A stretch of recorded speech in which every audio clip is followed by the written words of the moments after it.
Esprit Libre, la grande émission de débat et de décryptage du Figaro et du Figaro Magazine.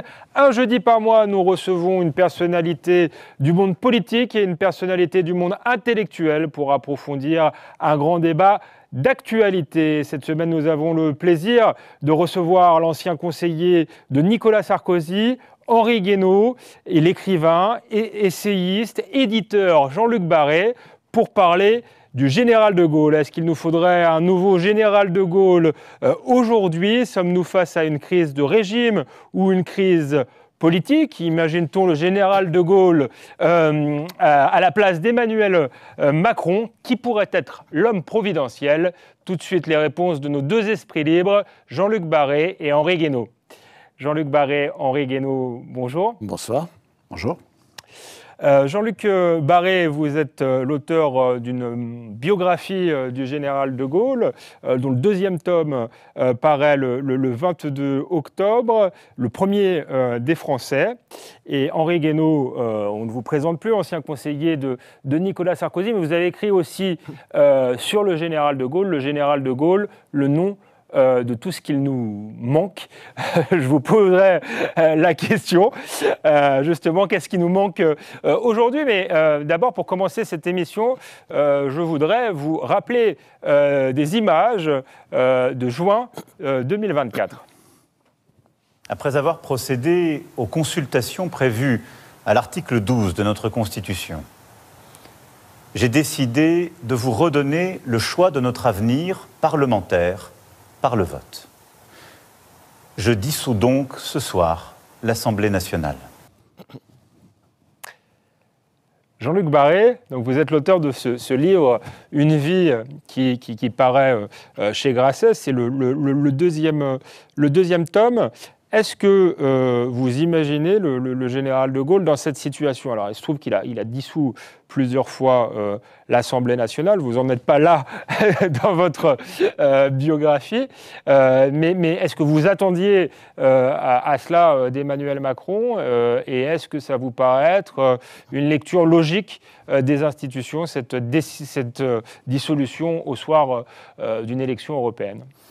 Non, évidemment pas, puisque d'abord le motif de la dissolution, l'origine de la dissolution, c'était une élection perdue. Ce qu'aurait fait le général de Gaulle, je pense, c'est ce qu'il a fait en 1969, c'est qu'il avait annoncé que s'il perdait une élection, il se retirait.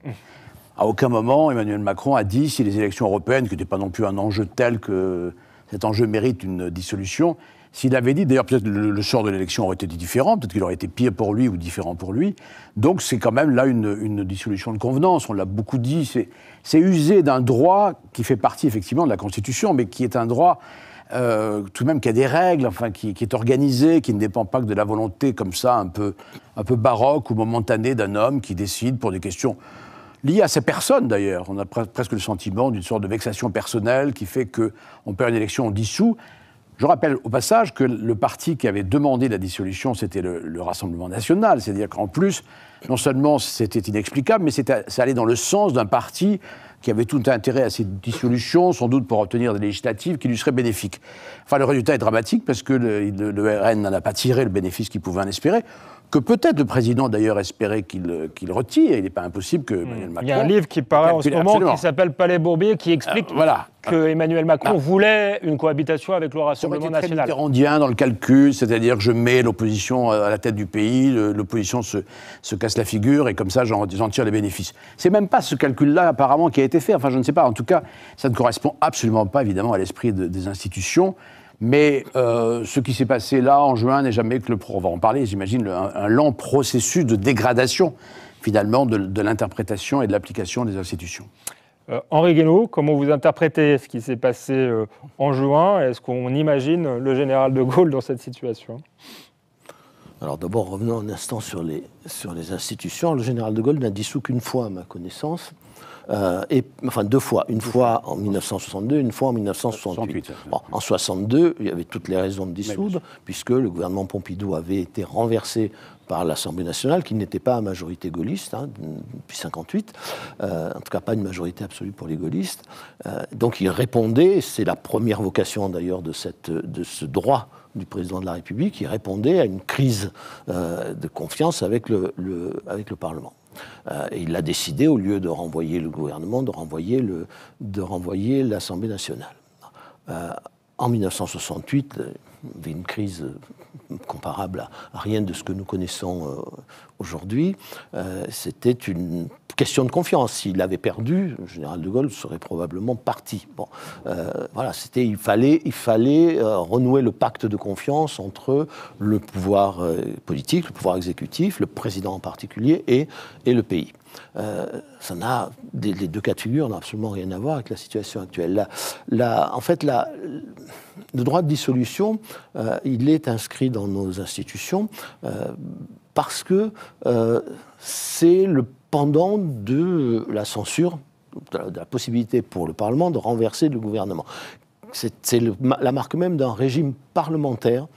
Si vous enlevez la dissolution, vous êtes dans un régime d'assemblée. Bon, ce qui a été le cas à partir de 1877 pour la Troisième République. Le président a renoncé après une crise. Le nouveau président a renoncé après une crise qui avait coûté son poste au précédent, qui était le maréchal de MacMahon, qui n'avait pas voulu accepter l'élection d'une majorité de gauche à l'Assemblée, et une très grave crise, la crise du 16 mai 1877, et le suivant a expliqué qu'il n'utiliserait jamais la dissolution, et plus aucun président de la Troisième République n'a utilisé ce genre de pouvoir, et le président est devenu ce que le général de Gaulle appelait l'inaugurateur des chrysanthèmes. Voilà. Donc, et la quatrième n'a pas repris. Donc, n'a pas repris ce pouvoir. Donc, quand vous n'avez pas ce pouvoir de dissolution, vous êtes dans un régime non plus simplement parlementaire, mais un régime d'assemblée. Bon. Et on a vu d'ailleurs quand les Anglais en 2011 ont changé un petit peu en partie leur constitution, et à l'époque ils ont décidé que le Premier ministre n'aurait plus le pouvoir de dissolution sans le consentement de la majorité de la Chambre, pas de la Chambre des pairs, enfin de la Chambre des députés, voilà. Et c'est devenu inéquitable. La Chambre des communes. La Chambre des communes. Voilà. Et la Chambre des lois. Voilà. La Chambre des communes. Et comme il n'y avait pas de majorité à la Chambre des communes, de majorité absolue, puisqu'il y avait les conservateurs, les travaillistes et les libéraux, ça a été une catastrophe. C'est-à-dire on est revenu à un régime d'assemblée ingérable. C'était le moment du Brexit. Et ils ont changé depuis, ils ont rechangé pour redonner le pouvoir au Premier ministre de dissoudre sans avoir l'accord de la majorité des communes. Bon. Donc on a introduit dans la Constitution, on a réintroduit dans la Constitution cette possibilité pour le pouvoir exécutif, en particulier pour le président de la République, sur proposition après avoir consulté, c'est un pouvoir propre au président, après avoir consulté les présidents des assemblées et le chef du gouvernement, pour rééquilibrer les pouvoirs et sortir du régime d'assemblée. Alors, c'est une arme de dissuasion en réalité. C'est pour dissuader le Parlement de renverser le gouvernement, sauf si le Parlement est prêt à retourner devant le peuple. Alors ça a été utilisé plusieurs fois ensuite. Ça a été utilisé notamment quand il s'est instauré un décalage avec les cohabitations entre la majorité parlementaire et le président de la République. Bon. Quand un nouveau président est élu et qu'il a une majorité parlementaire contraire, eh bien il est devenu de tradition qu'il dissole l'Assemblée nationale pour essayer de reconstituer une majorité présidentielle. Ça a plutôt bien fonctionné. En revanche, il y a eu une autre dissolution, c'est-à-dire de convenance que rien ne justifiait. C'est celle de Jacques Chirac. C'est celle de 1997. Voilà, c'est celle de 1997, voilà, qui a transformé un septennat en 2 ans de pouvoir présidentiel et 5 ans de cohabitation. Voilà. Et ça n'avait aucune raison d'être. Et ça a évidemment été un désastre pour le pouvoir, mais il y a eu une majorité il y a eu une majorité de gauche qui est arrivée au pouvoir. D'ailleurs, ils ont fait le même calcul à l'époque, au fond, que cette fois-ci, c'est-à-dire, le pouvoir s'est dit, la gauche n'aura pas le temps de s'unir en espace de quelques semaines, puisqu'il y a à peu près 30 jours de campagne, et en fait, la gauche s'est unie en quelques jours, comme en 2024. Donc le président, après, je ne vais pas sonder les reins et les cœurs, je ne sais pas si c'est parce qu'il était vexé ou si c'est parce qu'il a fait un calcul dont vous évoquiez tout à l'heure, le calcul de la cohabitation avec le Rassemblement national, où il aurait parié pas seulement sur l'échec du Rassemblement national, mais où il pensait peut-être pouvoir se redonner le rôle du défenseur des libertés contre ceux qui allaient les menacer. Voilà. Dans tous les cas, mauvais calcul et trahison de l'esprit des institutions qui nous a donné, dans la situation où s'est produite cette cohabitation, nous a donné le résultat désastreux auquel nous assistons aujourd'hui. Je pense qu'il y pensait depuis longtemps, parce que, enfin, c'est un calcul. Moi, je me souviens d'une conversation que j'ai eue tout à fait par hasard un jour avec lui, et on parlait des élections législatives, d'un candidat aux élections législatives, je ne vais pas citer qui, mais... Et à un moment donné, je dis, mais si pour que ce candidat se présente, encore faudrait-il qu'il y ait une dissolution, parce qu'il pensait qu'il pouvait se présenter assez vite. Et je dis, mais vous n'allez pas dissoudre. Et il m'a répondu, qu'est-ce que vous en savez? Nous sommes au mois de novembre précédent. Donc il avait ce calcul en tête.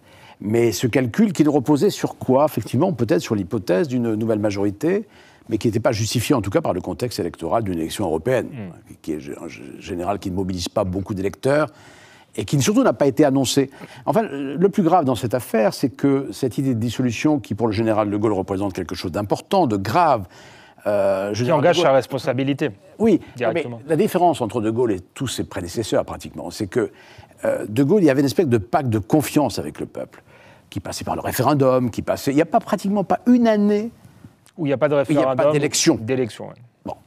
Et chaque fois, peut-être en dehors des élections cantonales quand même, n'exagérons pas, mais les élections législatives, les élections sénatoriales, je ne pense pas non plus que c'est un enjeu, mais pour lui, mais les élections législatives, évidemment la présidentielle, évidemment les référendums, engageaient ce pacte de confiance avec le peuple. Tout ça a été perdu, parce qu'entre-temps, on a inventé la cohabitation, qui n'est pas interdite d'ailleurs par la Constitution, mais qui est la négation même, quand même, de la démarche du général de Gaulle. Et François Mitterrand, qui était installé dans la Constitution autant qu'il l'avait combattu d'ailleurs, a été l'inventeur de ça. Jacques Chirac a continué, et je pense que tout le monde pourrait... c'est plus le cas maintenant, il n'y a plus de cohabitation possible. Encore que peut-être là, il va y avoir une sorte de cohabitation. S'il y a une nouvelle dissolution, mais vous l'avez dit, c'est pas dans votre livre, ce sera pour le prochain tome, mais en 1969, le général de Gaulle démissionne. On entend beaucoup aujourd'hui qu'une démission d'Emmanuel Macron serait un grave précédent. En réalité, le précédent a déjà eu lieu. Est-ce que ce ne serait pas conforme à l'esprit des institutions, voire est-ce qu'il n'aurait pas dû le faire au soir de sa défaite après la dissolution? Mais rien n'est conforme à l'esprit des institutions depuis le début, donc je ne vois pas pourquoi il faut quand même avoir pour être capable de faire ce qu'a fait le général de Gaulle, c'est avoir une conscience du rapport au peuple, déjà très, très élevé. Il faut avoir quelque chose de presque sentimental dans la relation qu'on a avec le peuple, en tout cas quelque chose qui n'est pas du domaine de l'ego, qui n'est pas du domaine c'est au-delà même de la personne. De Gaulle incarnait une certaine idée des choses, une certaine idée de la France. Si on ne le suivait pas dans cette idée, considérait qu'il y avait toute raison qu'il se retire. Donc on n'est pas dans cette démarche-là. C'est pas une démarche classique, c'est pas une démarche ordinaire. Ça serait une démarche d'une grande dignité, mais moi je ne souhaite pas. Je suis de ceux qui pensent aujourd'hui que le contexte est tel qu'une démission du président de la République ne ferait qu'aggraver les choses. Quand De Gaulle démissionne en 1969, il sait que de toute façon, il va avoir un successeur dans une conjoncture normale. C'est pas forcément... Georges Pompidou s'est d'ailleurs déclaré prêt. C'était pas forcément pour De Gaulle... Enfin, il pouvait pas se passer d'autre chose que de Pompidou. C'était Poher ou Pompidou, quelque part. Mais au moins, les choses continuaient de manière à peu près normale. Là, on plongerait dans une espèce de grande incertitude. Donc, c'est pas du tout le même contexte. Et puis voilà, c'est pas le même âge, bien sûr, c'est pas la même histoire. Je crois simplement qu'on pourrait se dire que, dès l'instant que le pacte est rompu avec le peuple, qu'on est à ce niveau d'impopularité, à ce niveau d'erreur politique, quand même. La dissolution est une erreur politique considérable. On voit bien les conséquences, quand même. 3 gouvernements, on a replongé dans la 4e République. Sous les habits de la 5e, c'est ça qui est pire. On va y venir. Parce que la 4e, elle était évidemment éminemment critiquable, mais elle avait son fonctionnement. Après tout, elle avait été approuvée par référendum, autant que je sache, par le peuple.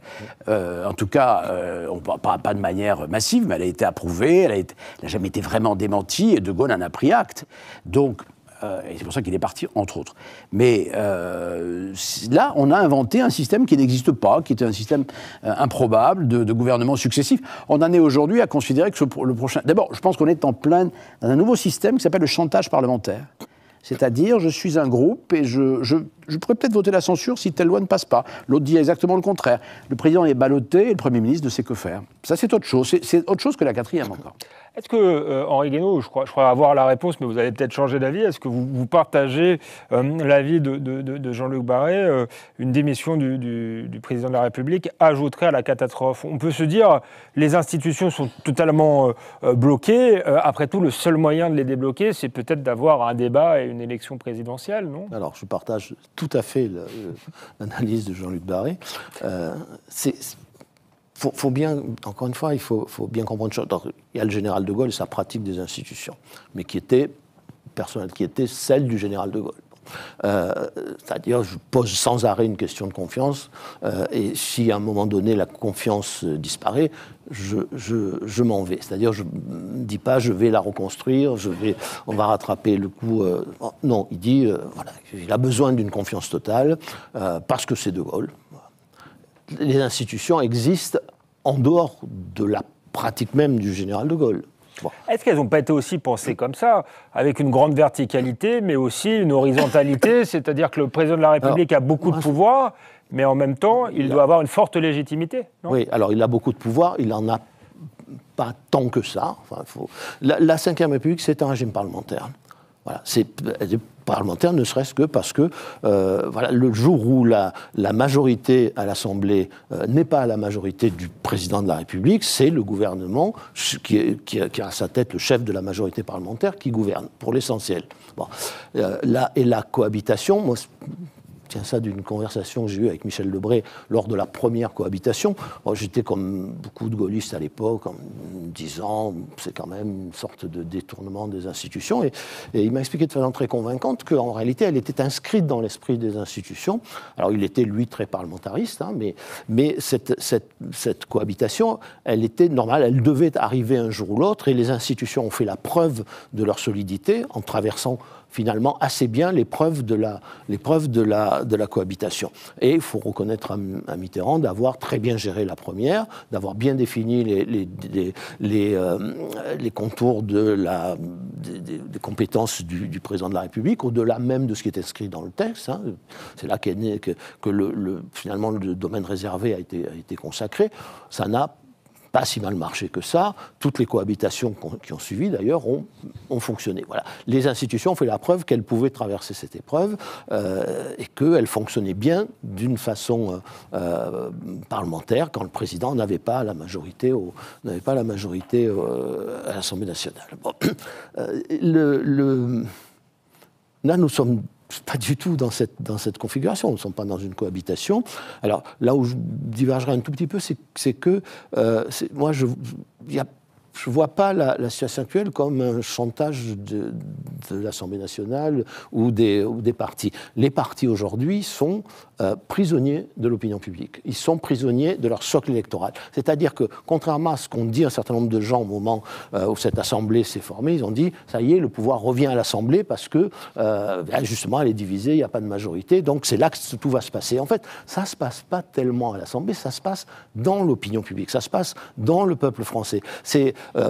Tous les premiers ministres, depuis la dissolution, qui ont fait des calculs sur l'attitude des différents partis, se sont trompés. C'est-à-dire que, quels que soient les calculs des partis, ils ont pris une position qui correspondait au chantage que leur faisait leur électorat.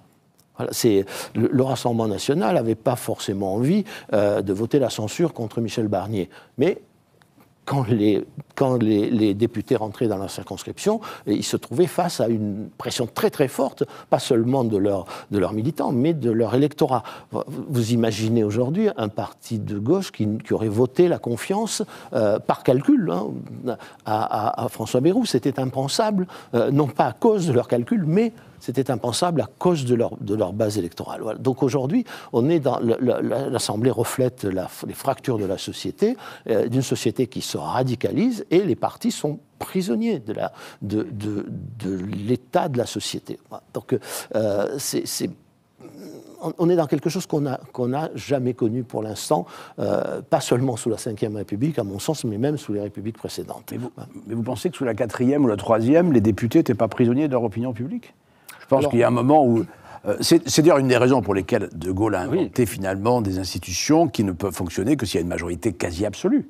C'est la meilleure manière d'éviter effectivement la pression des... Le régime des partis. Mais je crois que le régime des partis, d'abord il n'est pas très nouveau le régime des partis, c'est exactement tout ce que De Gaulle a combattu et a voulu absolument dépasser. Mais c'est précisément parce qu'il y avait une espèce de pression un peu démagogique des catégories sociales aussi, enfin des associations, donc tout ça a pu jouer, mais d'autant plus que le Parlement est divisé, fragmenté et qu'il n'y a pas de majorité. À ce moment-là, c'est la surenchère permanente, qui peut être alimentée par l'opinion, je pense. Mais le système des partis s'alimente de ça, de toute façon. C'est vrai, mais sous la 4e comme sous la 3e République, les partis menaient quand même le jeu. C'est-à-dire que... oui, c'est vrai qu'ils sont très affaiblis.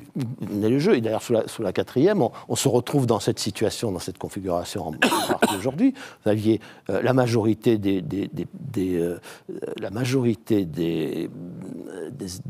l'électorat se retrouver dans des partis qui étaient hors système, c'est-à-dire le Parti communiste, en gros, disons les gaullistes, moi, à une certaine époque. Et le bloc central, ce qu'on pourrait appeler le bloc central aujourd'hui, la 3e voie de l'époque, qui réunissait finalement tous les partis entre lesquels se jouait le jeu parlementaire et le jeu politique. Ça allait gros des indépendants de Pinet jusqu'à la SFIO, c'est-à-dire les socialistes de l'époque, qui formaient leurs petites combinaisons entre eux, qui faisaient des majorités parlementaires temporaires, fugaces très souvent, et qui menaient le jeu jusqu'au jour où les choses ont complètement craqué, c'est-à-dire qu'ils ont perdu la maîtrise du système, que ça sur le plan économique ou sur le plan politique avec la guerre d'Algérie.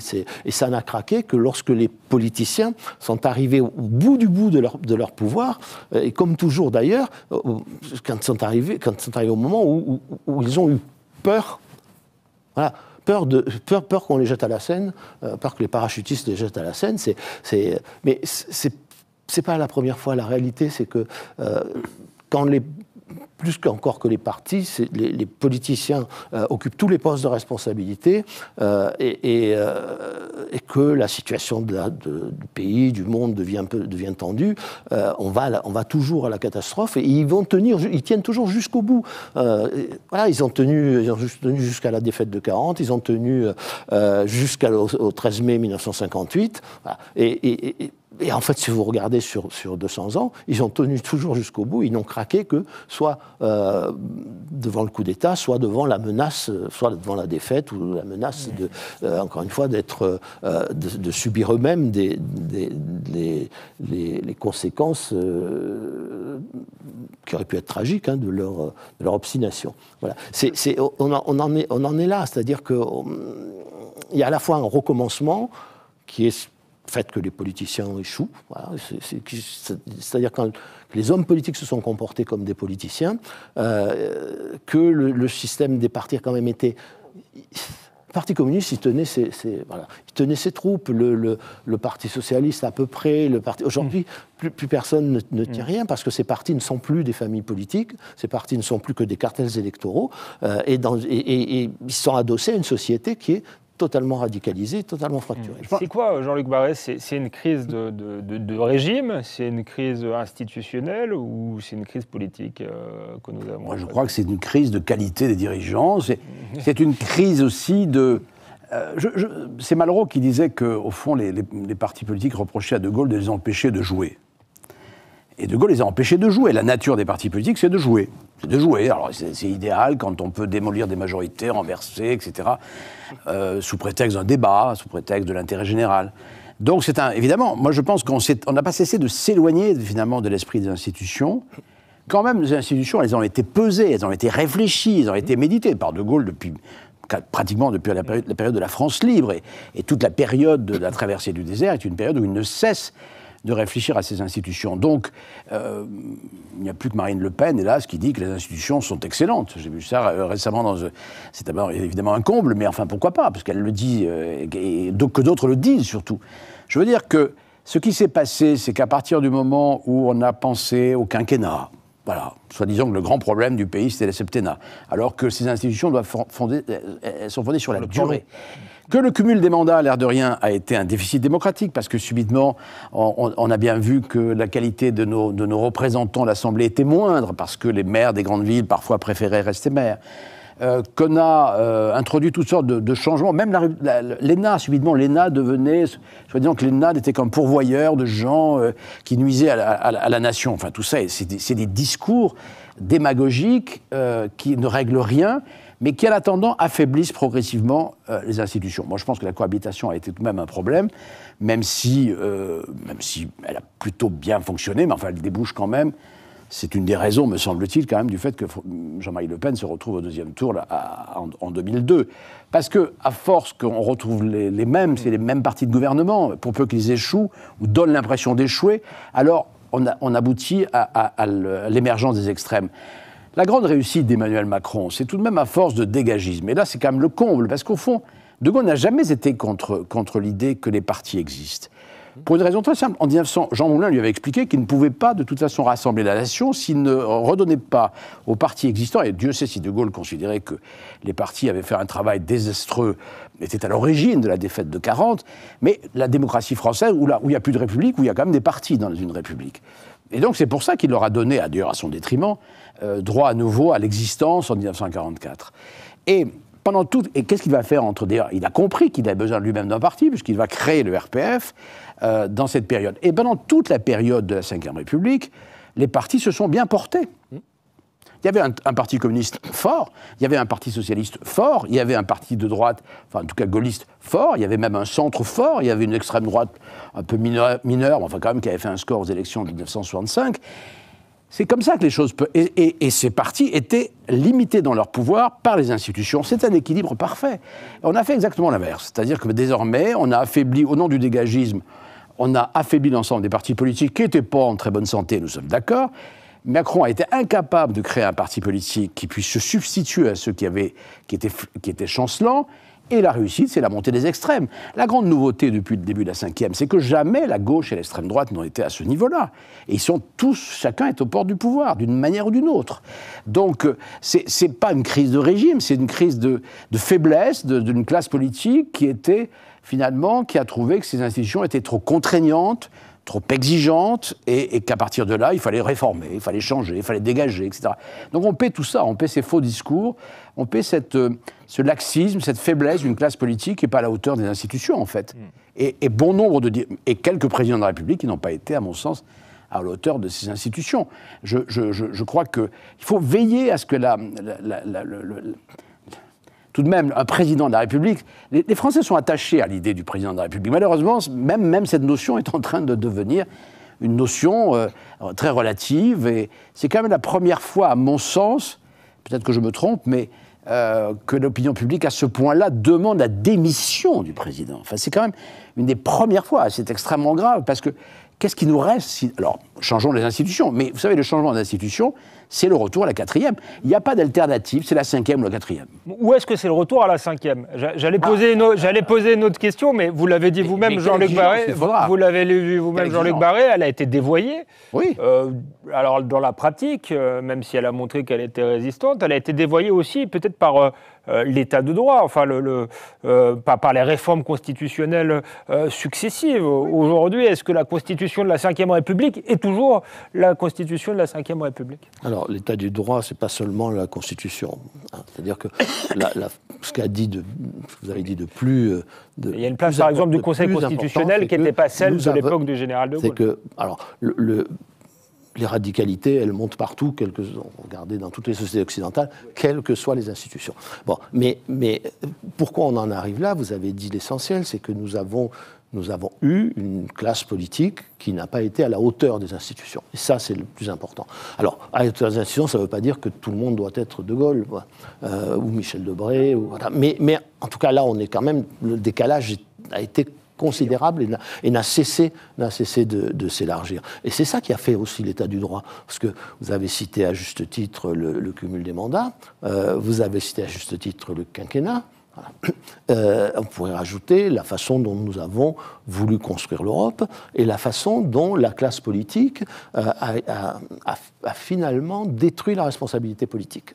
Voilà. C'est-à-dire que on se retrouve depuis maintenant quelques décennies, de façon de plus en plus évidente, dans une situation dans laquelle les hommes politiques, la veille des élections, vous disent « vous allez voir, on va tout changer », les élections présidentielles en particulier, puisque sont la clé de voûte, et puis le lendemain, vous dites « j'y peux rien, c'est pas moi ». Voilà, j'y peux rien, c'est pas moi. Alors c'est tout, l'Europe, l'OMC, les marchés, tout ce que vous voudrez, les juges. Voilà. Mais qui a fabriqué ce système? Sinon la classe politique. Ce système, il n'est pas tombé du ciel. Voilà,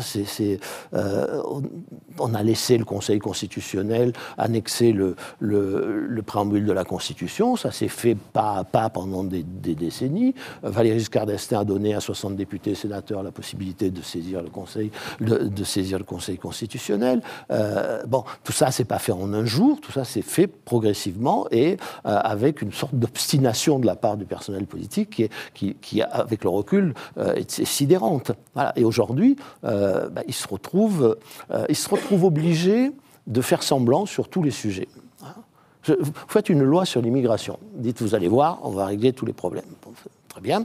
Le pouvoir qui fait ce projet de loi, qui fabrique ce projet de loi, sait que, en matière du droit des étrangers, ça n'est pas le législateur aujourd'hui qui décide, mais le juge. Parce que nous avons construit un système juridique national, transnational, qui aboutit à cette solution. Donc, vous allez la voter, les gens vont dire en majorité je suis pour, parce qu'ils veulent absolument maîtriser les flux migratoires, et puis 3 ans après, ce ne sera rien passé. Et les gens diront, ils nous ont encore menti. Voilà. Et tous les partis, ils passent les uns après les autres. C'est-à-dire qu'à la fin, ils nous ont tous menti, ça ne peut déboucher que sur une catastrophe. Voilà. Alors, est-ce qu'on va arriver à conjurer ce péril? Parce que le péril, il est immense. Hein. Le péril, c'est que faut bien comprendre d'abord qu'en France, depuis 200 ans, aucune crise politique majeure n'a trouvé une issue dans les urnes. Aucune. Depuis la fin du Directoire jusqu'à 1958. C'était un coup d'État, 1958, Jean-Luc Barré? C'est un simulacre de coup d'État. Oui, mais c'est quand même la peur. Je peux l'expliquer. Voilà, c'est la peur. Après, en rigolant, on l'expliquera. C'est la peur d'être jeté à la scène parachutiste qui a conduit des parlementaires qui ne voulaient absolument pas cela, qui les a conduits à rappeler le général de Gaulle.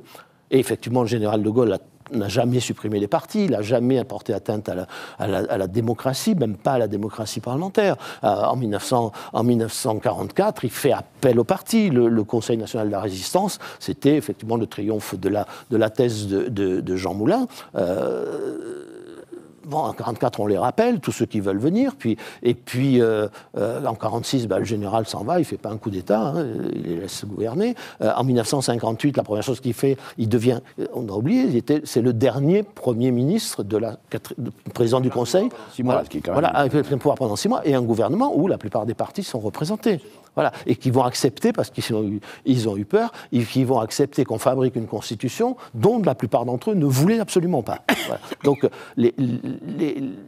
dans la constitution de la 5e, dans l'esprit de la 5e, les partis ont tout à fait leur rôle à jouer, mais nous avons créé une situation dans laquelle toutes les forces politiques se sont déconsidérées, toutes les forces politiques ont contribué à ruiner la responsabilité politique, et lorsqu'il n'y a plus de responsabilité politique, c'est-à-dire lorsque ceux qui exercent le pouvoir ne peuvent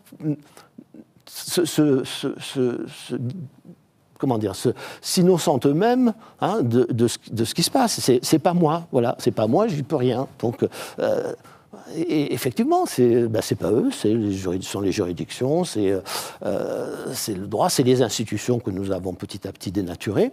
Et le quinquennat a été une catastrophe dans le dérèglement de nos institutions. Et le cumul des mandats, qui n'est pas constitutionnel, mais a c'était une catastrophe. Et maintenant, tout ce qu'on trouve à faire, tout ce qu'on trouve à proposer, c'est la proportionnelle. Alors, c'est très bien, voilà. Oui, vieilles pratiques. Mais oui, c'est un retour à des vieilles pratiques. Il n'y a pas beaucoup de pratiques. création dans tout ça. Non, mais il n'y en a pas parce que, en fait, il n'y a pas une infinité de systèmes politiques possibles, en tout cas dans le cadre de la démocratie. Donc, voilà, on revient à tous les errements, c'est la fuite en avant permanente. Et parce que si vous faites la proportionnelle, vous allez maintenir les technostructures des partis au pouvoir. Non seulement vous n'allez plus pouvoir faire de majorité, mais en plus, vous allez maintenir tous ceux que les gens ne veulent plus voir vont se perpétuer au pouvoir. Voilà. Donc c'est une fuite en avant dans la dérive de notre système politique. Alors, cette dérive, elle existe ailleurs sous d'autres formes, hein, encore une fois, puisque la montée des radicalités, qui est quand même le meilleur signe de la crise politique, qui peut se transformer en crise de régime. Quand vous abîmez autant la fonction présidentielle, il est clair que le régime va être rendu responsable de la catastrophe qui se profile. Voilà, donc moi je pense qu'on est dans la crise politique, qu'on est en train d'aller vers une crise de régime, et après on aura une crise tout court, hein, une crise de la démocratie qui peut nous amener très très loin. Et c'est à ça qu'il nous faut songer aujourd'hui. Si le président de la République démissionne, surtout s'il démissionne sous la pression, alors on n'a pas du tout réglé le problème. D'abord, on affaiblit la fonction présidentielle. Donc il n'y a plus le chef qui va pouvoir remettre de l'ordre, il va disparaître du paysage. Et d'autre part, celui ou celle qui va être élu va être élu après une campagne de 30... il n'y aura même pas 30 jours, c'est 35 jours maximum. C'est-à-dire le rendez-vous démocratique ça dépend, sera raté. Non. Ça dépend aussi. Il y a un papier d'Éric Schottel qui disait que le président de la République, en responsabilité, pouvait annoncer sa démission pour dans 6 mois, dans 7 mois, dans 8 mois. Non, ça c'est une petite astuce. Aucun président ne fera ça. Et d'ailleurs, ce serait absurde parce que pendant quelques mois, on n'aura plus de président. Dans ce cas, il n'y aura plus de pouvoir du tout. Donc ça, c'est une vue de l'esprit. Puis on peut peut-être espérer que, pardon, je vais dire quelque chose qui va faire rire tout le monde, mais moi, j'espère quelqu'un de la qualité de Sébastien Lecornu aura la capacité à ne pas totalement échouer. Je ne pense pas qu'il puisse gagner, mais il faut le souhaiter quelque part. Enfin, c'est quand même une question de fond quand on est gaulliste. Aujourd'hui, moi, j'ai jamais souhaité qu'un gouvernement socialiste échoue. J'ai jamais souhaité qu'un gouvernement... Je ne suis pas socialiste, mais je veux dire, je ne souhaite pas pour mon pays qu'un gouvernement échoue. On a l'impression qu'aujourd'hui, le scepticisme qui a envahi ce pays, c'est quand même extrêmement grave. Personne ne croit plus à rien de ce point de vue. Plus personne ne pense... Je pense même que ce phénomène atteindra un jour Marine Le Pen et les autres. Je pense que ce qui guette Marine Le Pen, c'est à son tour qu'on dit elle n'est pas capable de gouverner, puis faisons autre chose. Donc, le devoir de la classe politique, je crois que De Gaulle avait dit une chose très significative dans les années 50, il avait dit, mais hier les Français étaient malheureux, aujourd'hui ils sont mécontents, il y a un progrès. Tout est dit. Il y a aussi ça, il y a aussi cette idée que, de toute façon, il y a une espèce de mécontentement latent qui est alimenté par un doute sur la France. Les Français, au fond, doutent de plus en plus de la France. Alors, c'est sans doute de la faute des politiques. C'est peut-être aussi de leur faute à eux un peu. Enfin, tout ça n'est pas... Alors, tout ça fait une espèce d'instabilité qui ne satisfait personne. Moi, je crois que dans ce pays, personne n'est content de l'instabilité, mais personne non plus ne détient la solution. Si Marine Le Pen était la solution, entre nous soit dit, elle aurait peut-être gagné les élections législatives dernières. C'est pas le cas. Bon. Donc, tout ça fait que je crois que le seul qui peut répondre à ce qui peut conjurer, finalement, toutes ces fragilités, toutes ces incertitudes, c'est le président de la République. Voilà. Il a, je crois, enfin, lui, je ne parle pas d'Emmanuel Macron nécessairement, mais le rôle du président de la République, c'est ce qu'a très bien su faire De Gaulle, c'est de ne pas alimenter ses angoisses, ses incertitudes, etc., mais toujours d'ouvrir les vrais débats, de poser les vraies questions, par référendum ou ailleurs. Oui, non, très bien, c'est un vote de responsabilité. Là, on est sur une espèce de dérive, et moi, c'est pour ça que je souhaite, au fond, que le gouvernement actuel puisse réussir. Je suis sans illusion, comme tout le monde, mais en même temps, je ne souhaite pas un échec, parce que cet échec-là, il ouvre la porte à quoi? À une dissolution, et après une dissolution, à quoi? Et après, à quoi encore? Je veux dire, personne ne sait ça. Et c'est pas dans l'ADN des institutions de la 5e de fabriquer de la fragilité. Les institutions sont faites pour installer de la solidité, le temps, le mandat, voilà, qui peut être mis en cause, évidemment, au moment prévu. Comment on en est arrivé là Ça suppose que tous ceux qui ont une responsabilité aient une conscience claire de leur devoir, voilà, qu'ils soient de gauche, de droite ou du centre. Parce que regardez la fonction présidentielle, on a souvent dit c'est une monarchie républicaine, ce qui n'est pas faux. Oui, mais ça a été voulu comme ça. Mais les monarques, avec tous leurs défauts, ils dissolvaient leurs mois dans leurs fonctions. Voilà. Maintenant, on est arrivé à une situation où les gens, en particulier au plus haut sommet de l'État, dissolvent leurs fonctions dans leurs mois. Oui. Et ça, c'est-à-dire qu'il n'y a plus de conscience de ce que sont les devoirs de ne d'achat. pas s'appartenir, oui, parce que ça c'est aussi le problème de la classe politique actuelle. Alors, vous allez me dire, c'est l'époque, mais que d'ego multiplié, quoi, que de conscience de soi. Or, je pense que j'attends l'homme politique, peut-être qu'il est là d'ailleurs, pas loin, j'en sais rien, quelque part, mais qui va avoir conscience que le rôle d'un président ou même d'un Premier ministre, c'est de ne plus s'appartenir, de ne pas s'appartenir. On a l'impression qu'ils s'appartiennent trop, tous ces gens-là. Finalement, ils appartiennent à leur carrière, à leur désir de carrière. L'histoire de la présidentielle est devenue une espèce de course. Enfin, il y a quand même un ancien Premier ministre qui doit avoir peut-être 30 ans, je ne sais pas, qui pense qu'il peut être déjà...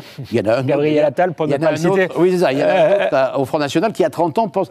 De quoi souffre-t-on dans ce qui s'est passé depuis 10 ans ? C'est quand même de l'impréparation et presque de l'immaturité d'un candidat qui n'avait pas...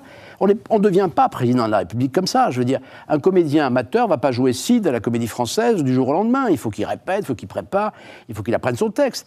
Donc, je crois que c'est une fonction extrêmement grave qui suppose... C'est pas une question d'âge, d'ailleurs. Mais enfin, tout de même, avoir l'expérience de l'État, c'est quand même une chose fondamentale pour De Gaulle. Personne ne parle de l'État aujourd'hui, mais c'est l'État qui est la chose essentielle.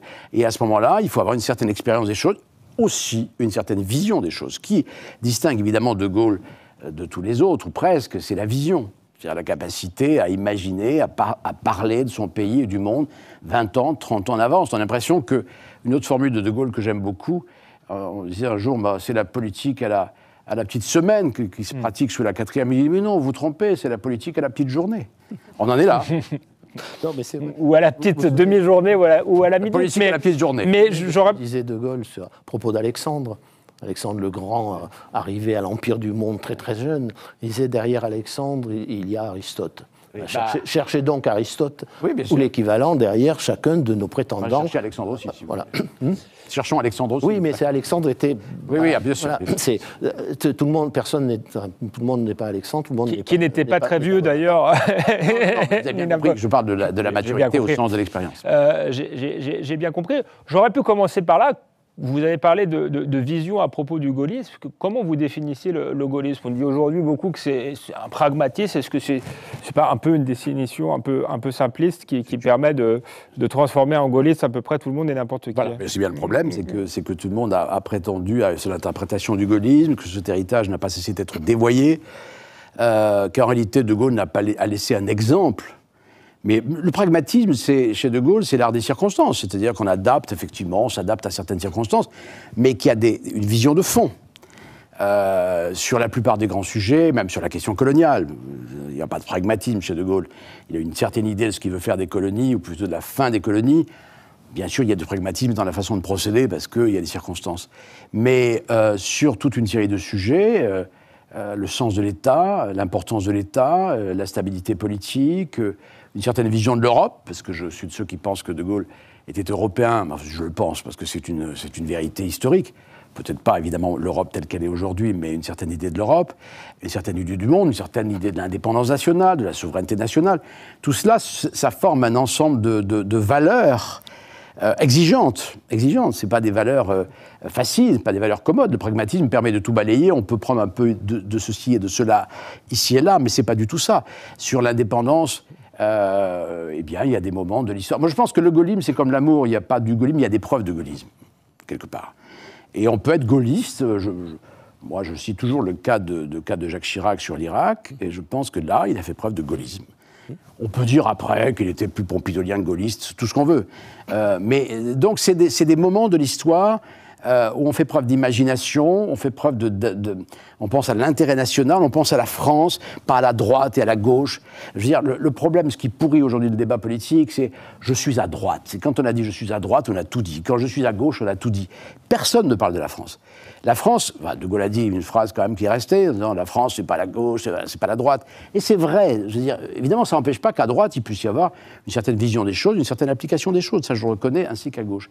Mais si on parle de l'intérêt national, alors c'est l'intérêt de la France. Si on parlait un peu plus de la France et un peu moins de la droite et de la gauche, on serait déjà un peu dans le gaullisme. Après, le gaullisme, c'est aussi du caractère, de l'imagination, une façon d'affronter les événements. Je pense qu'il faut se référer à des grands événements. Le 18 juin 40 est évidemment l'événement majeur, mais c'est une manière d'affirmation à un certain moment de ce qu'est un pays, de ce qu'est une nation.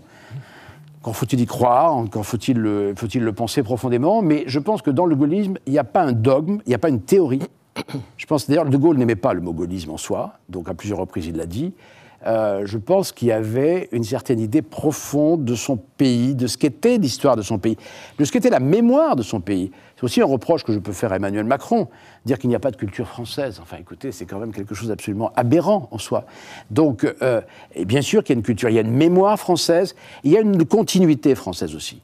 Et ce qu'on a un peu oublié, ce que De Gaulle avait parfaitement intégré, c'est la continuité. De ce point de vue-là, il était un élève de Barès, qui avait lui-même expliqué qu'il y avait, dans la continuité de la France, il y avait la monarchie, mais il y avait aussi la Révolution.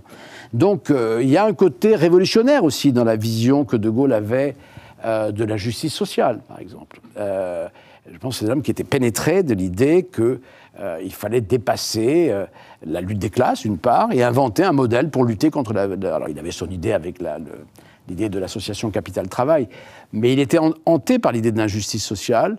Au fond, c'est un homme qui a inventé quelque chose au-delà des modèles traditionnels. Et c'est pour ça que les institutions de la Ve permettent largement d'inventer. C'est pas quelque chose qui est passéiste, c'est pas aussi, je tiens à le dire, le gaullisme, pour De Gaulle, n'avait rien à voir avec le déclinisme. Et je trouve qu'on est hanté aujourd'hui par ce discours, la France est finie, les jeunes ne lisent plus, et ceci, et cela. Tout le monde, regardez, c'est d'ailleurs devenu une particularité d'un certain nombre d'intellectuels de gauche, un peu vieillissants, on va dire, qui nous expliquent que la culture française est finie, que c'est... Bon. Si on est gaulliste, le 18 juin 40, quand même, réfléchissons bien, tout s'est effondré. Aujourd'hui, franchement, à côté du 18 juin 40, ça va à peu près. Non, mais à peu près. Oui, mais il avait bien fait le diagnostic. Il ne prétendait pas que tout allait bien, quand même. Non, c'est pas ça que je veux dire. Il croit. Il croit que le redressement est possible. Ça ne veut pas dire que le diagnostic n'est pas implacable. Non, mais dans le déclinisme, pardon de vous dire ça, dans le déclinisme, il n'y a pas l'idée que ça ira mieux demain. Il y a l'idée de la pente descendante. Ou en tout cas qu'on le dise, ça serait bien si on le dit. Moi, bien sûr, je suis de ceux qui pensent qu'il y a une forme de déclin. Et je ne vais pas dire le contraire, mais ce n'est pas un discours clos. Alors, pour finir, Henri Guélaud, votre définition du gaullisme et quelle est la possibilité du sursaut? Alors, on va voir si vous êtes un vrai décliniste ou pas, ou un vrai gaulliste selon la définition de Jean-Luc Barré. Je ne suis pas le gardien du temple sur le vrai gaullisme. D'abord, il n'y a pas de temple et De Gaulle n'en a pas construit. Il a envoyé paître tous ceux de ses compagnons qui voulaient écrire un catéchisme du gaullisme. Et il a dit un jour, mais... Bon, je ne veux pas de catéchisme du gaullisme, ce n'est pas une religion, ce n'est pas pour ça que je ne sais pas où je marche sans savoir où je vais. Voilà. Bon. Et, si vous voulez, dans le gaullisme, il y a des principes. De Gaulle appliquera toujours ces principes en les adaptant aux circonstances. Voilà. Et Malraux avait une très bonne définition au fond du gaullisme. Il disait « le gaullisme, c'est la force du nom dans l'histoire ».